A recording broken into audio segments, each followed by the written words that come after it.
We come from a place where whatever we do or whatever we eat or wherever we go has a story behind.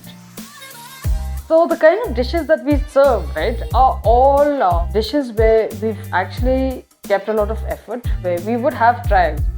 This dish in particular is an ode to Jainte Hills, where we are highlighting a renowned valley called the Sung Valley. So what we try to do in every dish that we serve is we don't overcomplicate the flavor profile. For such kind of food, I feel it's more of an experience. So I'm just trying to understand or perhaps understand where that loophole is so that we can have a space of our own in the near future. But right now, I think doing pop-ups and doing private sit-downs is something which we want to give that intimate experience, right? Rather than the commercial way.